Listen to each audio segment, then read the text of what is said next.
တဲ့大阪မြို့ဖြစ်ခဲ့ပြမယ်နော်ဝါနည်းနည်းမမောင်းသေးဘူးဒါဟုတ်ကတန်းတော်ကြီးဖြစ်မနေလို့တန်းတော်ကြီးကျွန်တော်နေရနေပဲမနေရလဲဆိုတော့နည်းနည်းကြည့်မယ်နော်လှလိုက်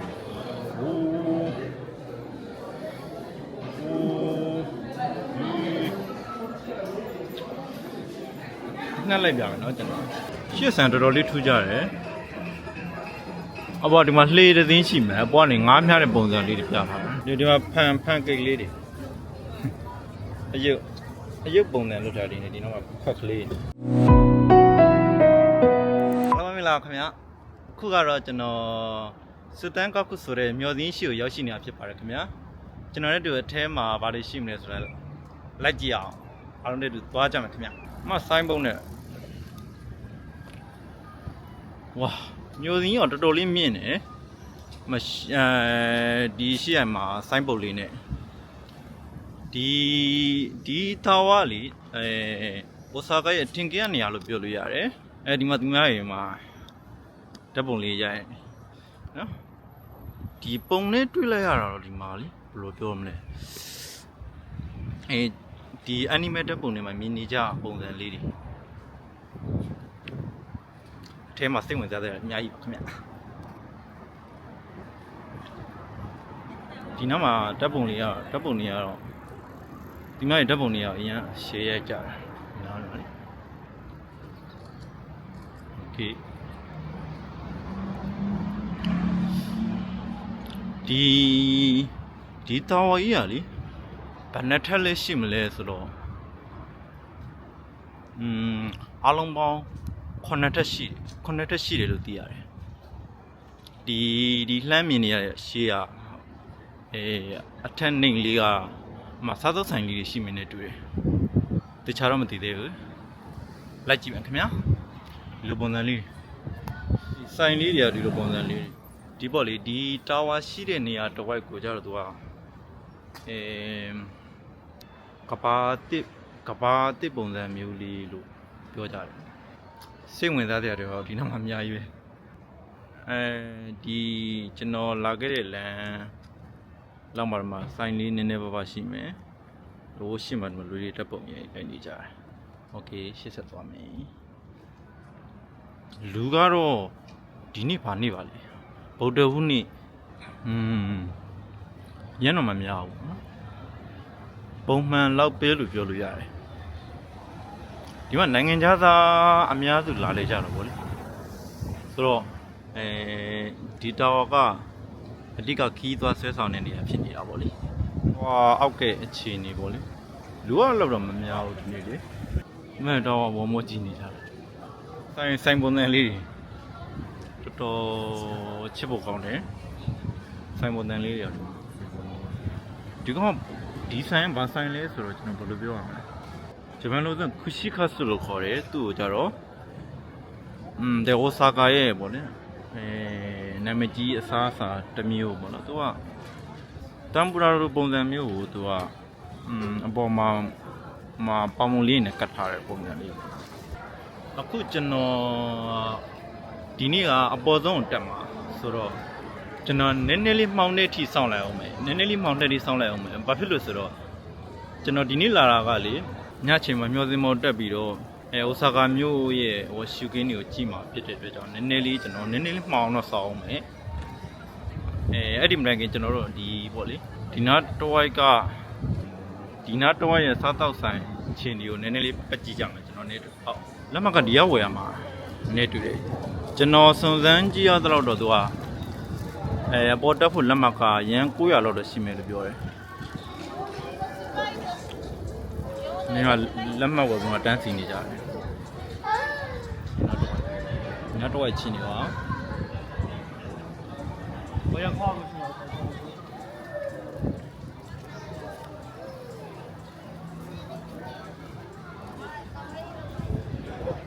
ကဲဒီနာ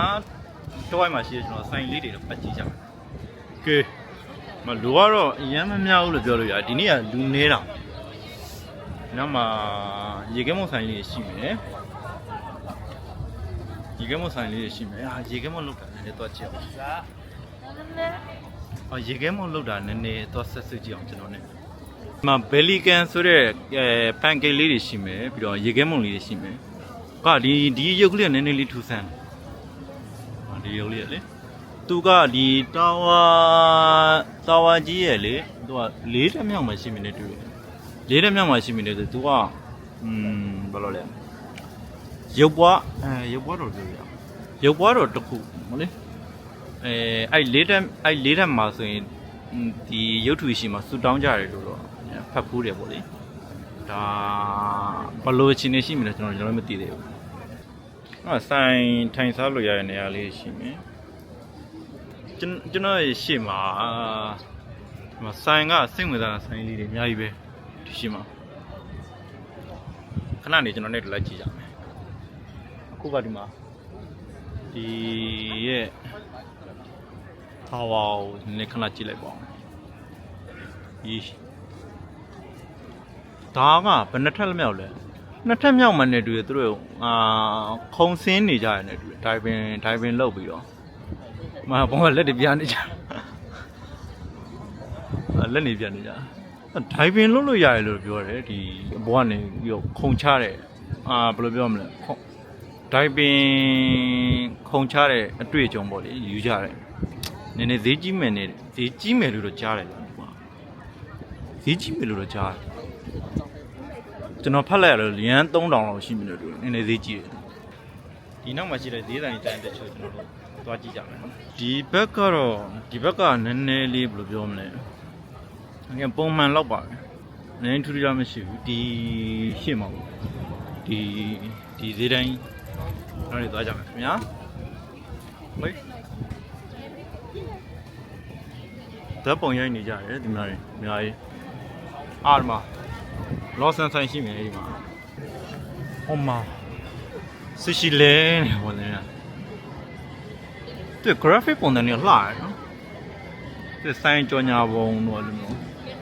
ပုံစံလေးရတော့တော်မိုက်တယ်လို့ဆိုလို့ကဲဒီရှေ့ကျွန်တော်လက်ကြည့်ကြမယ်နော်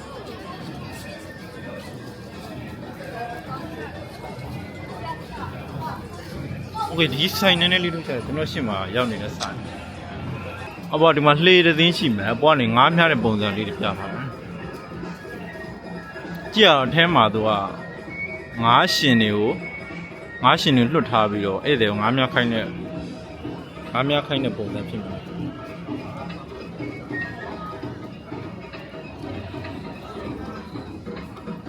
ငါးပေါင်းတော့ငါးမြပြီးလက်ဆက်စားလို့ရလို့ပုံစံဖြစ်မှာဒါပဲငါးတွေပစုံတွေဒါကတော့ဟုတ်တယ်အထဲမှာကျွန်တော်ပြောသလိုပဲသူကငါးတွေမြပြီးတော့လက်ဆက်စားလို့ရတယ်ဆိုင်ပေါ့လေဆိုင်တော်လေးထူးကြတယ်မိုက်တယ်ဒီရှေ့ကျွန်တော်ဆက်သွားကြမယ်နော်ကျွန်တော်ဆက်သွားကြမယ်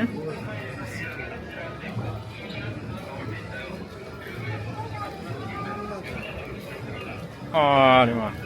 ဒီရှေ့ဆိုင်ကဘာလို့ဖြစ်မလဲမရုပ်ဒီကိုတနက်ပစ်ပြီးတော့ဒီမှာမှန်တဲ့ဟာယူလို့ရတယ်ပုံဆိုင်ကြီး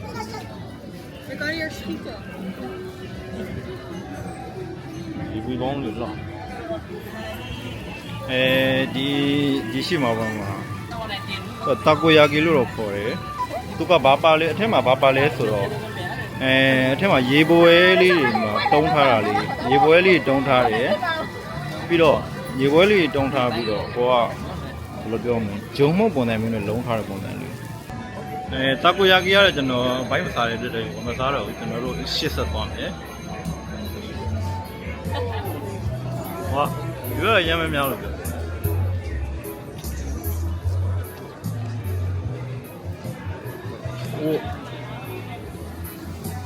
ပုံစံနေရတော့မှာလောက်တာအစ်စ်တိုင်းဟင်းပွဲပုံစံတောင်ဒီမှာဒီရောဘာပြားတွေနဲ့အဲ့နဲ့လောက်တာ ဒီမွေးစစ်တိုင်းမလို့ကဲရှစ်ဆက်သွားခင်ဗျာ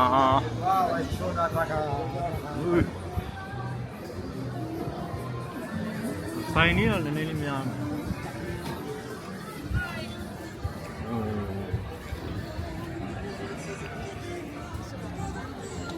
ဒီဆိုင်မို့လေးတော့လှတော့ထူးခြားဆိုင်မို့တွေတော့ထူးခြားတယ်ဒီနားဆိုင်မို့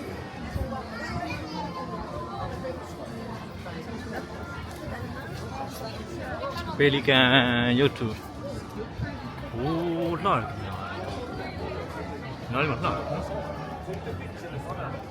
ဟိုတော့လှတယ်ဆိုင်မို့လေးကတော်တော်လေးထူးခြားတယ်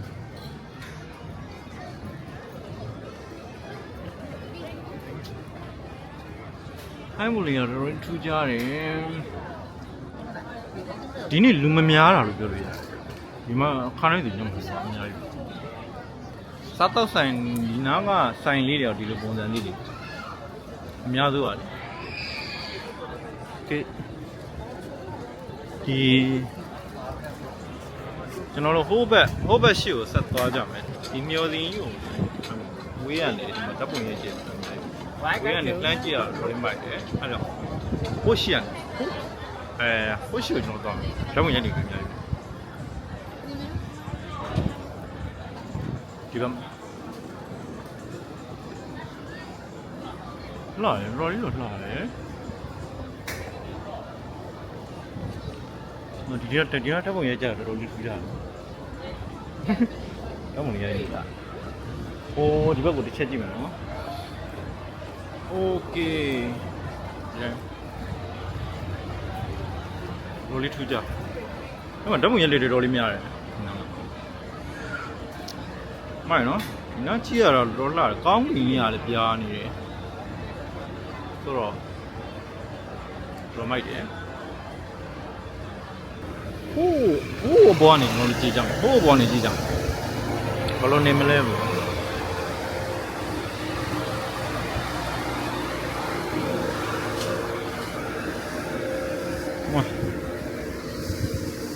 လူကတော်လေးတက်ကိုတော်ရဲကြ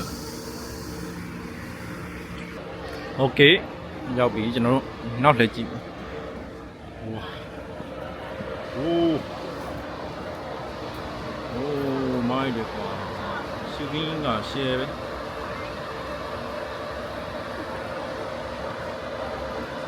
ဒီတိုင်းဆိုရင်လေဈေးဆိုင်တန်းကုန်ပြီလို့ပြောလို့ရတယ်ကျွန်တော်ဒီတာဝါဘက်ကိုပြန်သွားပြီးတော့ကျွန်တော်အပေါ်တက်ဖို့လုပ်ပါမယ်ကျွန်တော်တာဝါတိုင်းအပေါ်တက်ဖို့လုပ်ပါတော့မယ်ခင်ဗျာကျွန်တော်လိုက်ပါဦးနောက်လိုက်ပါမယ်ဒီဘက်မှာလေဈေးဆိုင်တန်းလေးတော့နည်းနည်းရှိအောင်မယ်ခုမှလေနိုင်ငံခြားဧည့်သည်တွေမှာလာနေကြတယ်ဒီပေါ်မှာညချိန်ကဒီမီးအောင်သွန်းတန်းနဲ့တော်တော်လှတာဆိုတော့လေအပေါ်ကြည့်ဖို့ဒီနေရာကလက်မှတ်ဝယ်ဖို့နေရာပေါ့လေပေါ်တက်ဖို့ကျွန်တော်ပေါ်တက်ဖို့လက်မှတ်ဝယ်လိုက်ပါမယ်ညာလက်မှတ်ကဘယ်လောက်လဲတော့ကျွန်တော်သုံးသန်းထားတော့လက်မှတ်900လို့ပြောတယ်โอเคကျွန်တော်အပေါ်တက်ဖို့လက်မှတ်ဝယ်လာခဲ့တာသူကညမ်း1200နေလေးကြီးကိုကြည့်ပေါ်တက်မယ်ညာကဲကျွန်တော်အိုဆာကာရဲ့မြို့လှကိုကြည့်ပါပေါ်တက်မယ်ခင်ဗျာဒီရှင်းမှာကျွန်တော်လူလေးနည်းနည်းပိတ်နေလို့နည်းနည်းလေးစောင့်နေတယ်ကဲသွားကြပါတ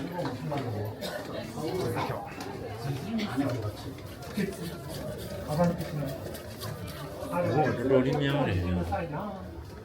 အရှိမအများကြီးပဲလူတန်းတင်နေတော့ကိုကကျွန်တော်မြေအောင်ခန့်နေပြီးတော့အပေါ်ဆုံးတက်မှာအပေါ်ဆုံးတက်မှာဆိုတော့လေမြေအောင်ခန့်ရ basement ကိုရောက်တယ်တော့ basement နေပေါ်တက်တာဆိုတော့ကျွန်တော်ဝယ်ထားတဲ့မှတ်မှာဆိုရင်ဒီပေါ်လေခုနPelican YouTube ကိုဒီမှာစူတောင်းနေပုံမျိုးကြာ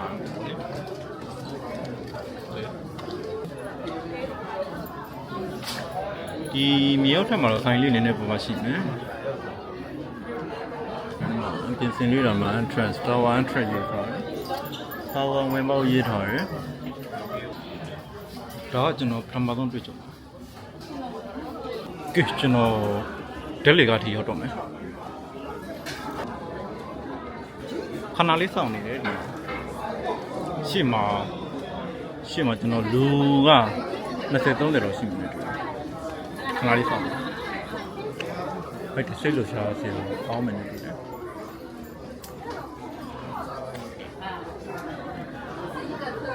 ဒီလာလားကျွန်တော်ပထမဆုံးကြည့်ပြပါတယ်ဟုတ်ကြမယ်ဟုတ်ကြမယ်ဒီမလေးအပေါ်ကနေဆင်းချလာနေတူတယ်ဟဲ့ဘာလို့မိုက်တယ်အပေါ်ကနေဆင်းချလာနေတယ်ခါရမိုက်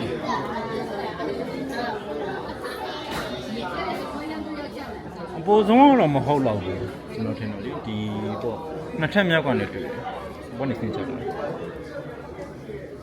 ကဲကျွန်တော်နှစ်လောက်တော့ရောက်လာတယ်ဘောထက်တက်မယ်တွေ့တယ်ကဲကျွန်တော်နေလက်ခဲ့ပါဘောထက်တက်မယ်တွေ့တယ်သူကဒီနား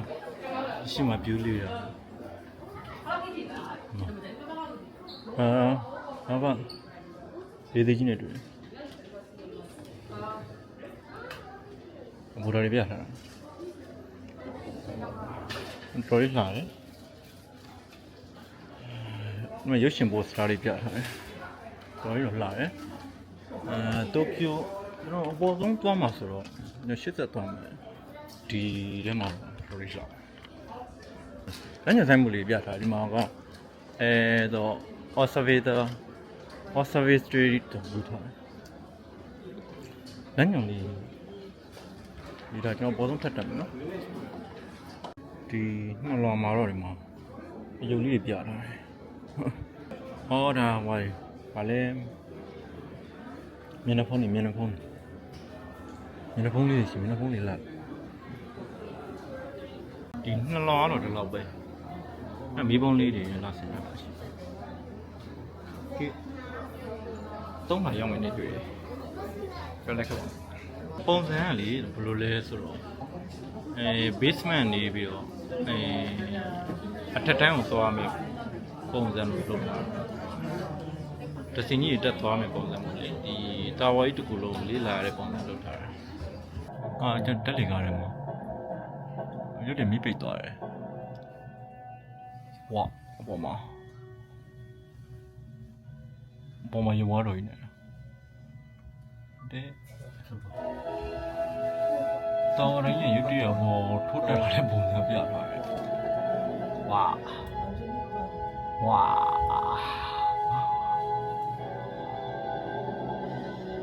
ဒီမိုက်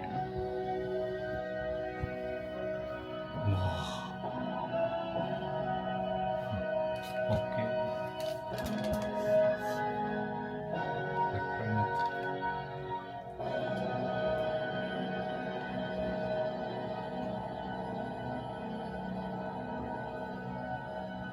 Welcome to Zudinga Tower.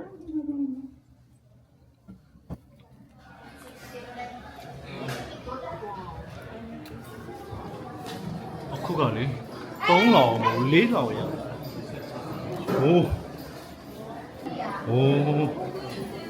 ပြမယ်နော်ဝဆာကရဲ့မြို့ခွင်းမြို့ပြမကြည့်ဝါ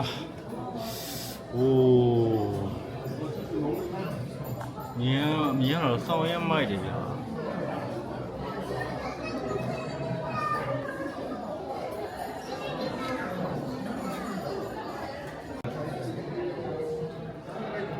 တဲ့ဝဆာကမြို့ရှိခွင့်ပြမယ်နော်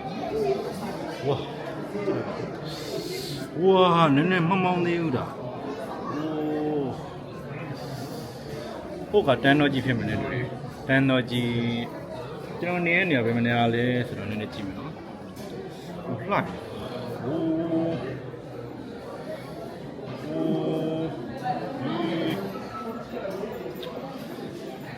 နှက်လိုက်ပြမယ်နော်ကျွန်တော်ဝါဟိုဘာမျိုးတစ်မျိုးလုံးလှမ်းမြင်နေရတယ်ဝါဒီဝါနာဒီရောက်မှာကတော့ဗာလဲတိလိษံဥယျာဉ်ပြင်မယ်ဟုတ်ကလားစိမ့်စိမ့်ဆိုနေတိလိษံဥယျာဉ်ဟိုကောင်ကတန်းတော်ကြီးရက်ကွက်ဟုတ်ကမတန်းတော်ကြီးရက်ကွက်ဖြစ်တယ်တောင်နေဝင်းရံနေတာရှိโอ้မိုက်ရှူရင်းရတော့မိုက်တယ်နည်းနည်းလေးမောင်းတက်ဆောင်ကျွန်တော်တို့ဒီမီးအလှရင်းနဲ့ကြည့်ရမှာဆိုတော့လေဝါကိုလေးမိုက်တယ်က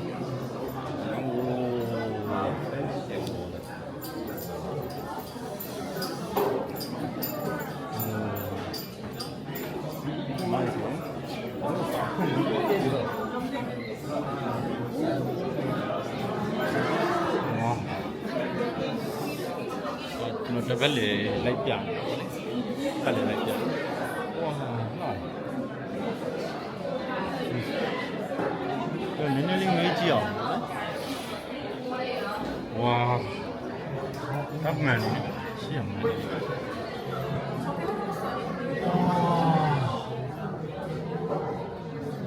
ေတော်မိုက်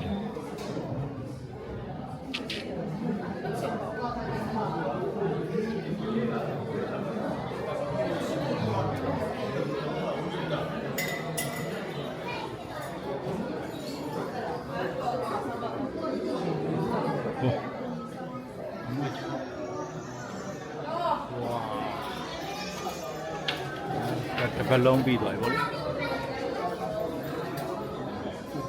ဒီမှာကဒီလေးလွန်မှာလေးနော်ပလီကန်ရုပ်ထုလေးရှိမယ်ဒါကတော့ဒီနားမှာလူတွေအများကြီးရှိမယ်လူကဟောလောက်လည်းရှိမယ်50လောက်ရှိမယ်ဟိုရုပ်ထုလေးတွေကဒီမှာရုပ်ထုလေးဆိုရင်ဒီမှာပြတယ်ဒီမှာပတ်လေပေါ့လေဒီလိုရုပ်ထုလေးပတ်လေလေးတက်မှာပေါ့ဒါပတ်လေးရေးထားတယ်ဒီကလေကျွန်တော်ကပေါ်ဆုံးကိုသွားပေါ်ဆုံးထိတက်မှာဆိုတော့ရန်တော့ပေးရတယ်လေအလုံးပေါင်းဒီလာတော့ဆိုရင်ဒီပေါ်ဆုံးbasement နဲ့ပေါ်ဆုံးရောက်ဖို့ဆိုတော့ဘာလို့ပေးရအလုံးထောက်မှာနဲ့ထောက်မှာကျွန်တော်ဘောသွားဖို့လက်မှတ်လေးဝယ်လိုက်ပါမယ်အခုကျွန်တော်ပေါ်ဆုံးရောက်လာတယ်ကဲနည်းနည်းလေးရှောက်ကြည့်မယ်နော်ဝါမိုက်တယ်ဝါမိုက်တယ်ပေ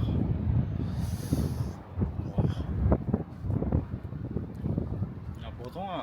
မြင်ရတဲ့ရှူကင်းပေါ့ဒီတစ်ဖြည်းဖြည်းနဲ့မိုက်တယ်ခံစားလို့ကောင်းတယ်ဟိုစာကမြို့ရလာမီးအောင်ဆုံးတယ်ဝါမိုက်တယ်ဒါပတ်လေကျွန်တော်ရိုက်ပြနေတာပေါ့လေ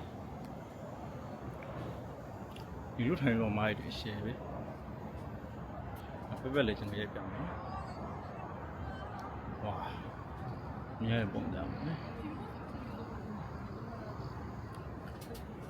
ကျွန်တော်ဟိုဘက်ကနေပေါ်ပြန်တက်မယ်ဝါလှနော်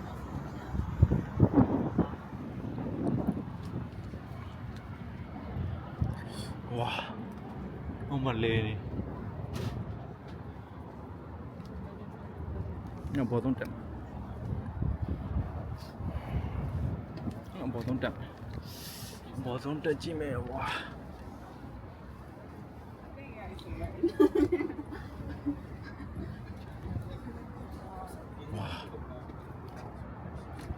哇，好弄了卖人，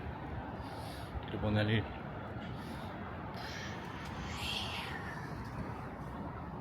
我帮忙个，一样种类型，哇， ဒီမှာ CCTV မှတ်တမ်းလေးရှိဝါယောမဒီမှာတပ်ပုံရိုက်နေကြတယ်တပ်ပုံရိုက်နေကြတယ်များတယ်ဝါလာနော်ဘောလုံးကြည့်ရတဲ့ film ရမိုင်းရှင်နည်းနည်းချင်းပြမယ်နော်ဒါတော့အပေါ်ဆုံးအခုကျွန်တော်ရောက်နေတာအပေါ်ဆုံးထပ်ပြတာလုံးမိုက်တယ်ရှယ်ပဲ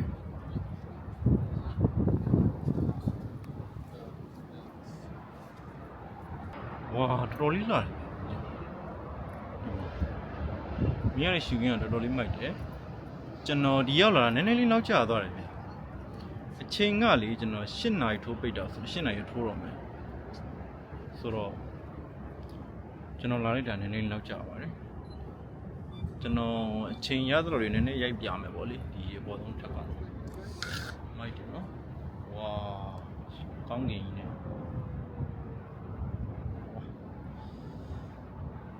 โอเค5မိနစ်တော့ချိန်ရသေးတယ်ကျွန်တော်ကြိုးစားပြီးရိုက်နေပါတယ်ခုကဝါလှတယ်နော်တော်တော်လေးကဲဒီအပေါ်ဆုံးထပ်ကိုကြည့်တော့ညမြင်ကြလောက်ပါပဲကျွန်တော်အပေါ်ဆုံးထပ်ကိုကြည့်တာနည်းနည်းလေးအချိန်ကြီးနည်းနည်းလေးလင့်သွားတဲ့အတွက်ကျွန်တော်အများကြီးတော့မကြည့်လိုက်ဘူးဘောလုံးလုံးကျွန်တော်အပေါ်မှာ10မိနစ်လောက်ပဲနေကြလိုက်ဆိုတော့အချိန်လည်းပြည့်သွားပြီဖြစ်တဲ့အတွက်ကျွန်တော်အောက်ပြန်ဆင်းมาတော့မှာဖြစ်တယ်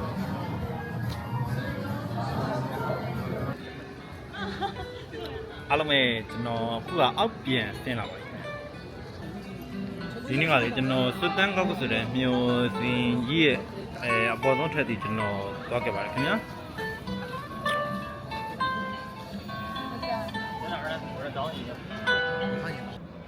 ဘယ်ချိန်လာတဲ့လဲဆိုရင်ည6နာရီကနေ9နာရီအတွင်းပေါ့လေလာတဲ့တယ်လို့ပြောလို့ရတယ်အဲ့ဒါမှလေဒီမျိုးစင်ကြီးကလေအောက်နောက်မှာမြင်နေရတဲ့အတိုင်းပဲသူကမီးအောင်စုံနေနဲ့တော်တော်လေးလှတယ်လို့ပြောရမယ်ပြီးတော့အိုဆာကာမြို့ရဲ့အားလိုမျိုးမီးအောင်စုံနေနဲ့ကြည့်ရမယ့်ပုံစံရှိတဲ့အတွက်ကြောင့်လေနေ9နာရီလောက်ဟောလာတဲ့တယ်လို့ပြောလို့ရတယ်ဒီမျိုးစင်ကြီးဒီနေ့ကျွန်တော်သွားခဲ့တာကအပေါ်ဆုံးထိကိုရောက်ဖို့ဆိုရင်ဒီကဘယ်လောက်လောက်ကြာလဲဆိုဘောလုံးပေါင်း1500ရန်1500ကြာသွားတယ်ပေါ့လေအားလုံးပဲဒီနေ့ဗီဒီယိုလေးကို like ပါကြည့်ရှုပေးတဲ့အတွက်အားလုံးကိုကျေးဇူးတင်ပါတယ်ခင်ဗျာကျွန်တော်ဗီဒီယိုလေးတွေကိုကြိုက်နှစ်သက်တယ်ဆိုရင် like and following နဲ့ကူညီပေးတော့ကြပါခင်ဗျာအားလုံးပဲကျွန်တော်ဗီဒီယိုလေးတွေကိုအဆုံးထိ like ပါကြည့်ရှုပေးတဲ့အတွက်အားလုံးကိုကျေးဇူးတင်ပါတယ်ခင်ဗျာ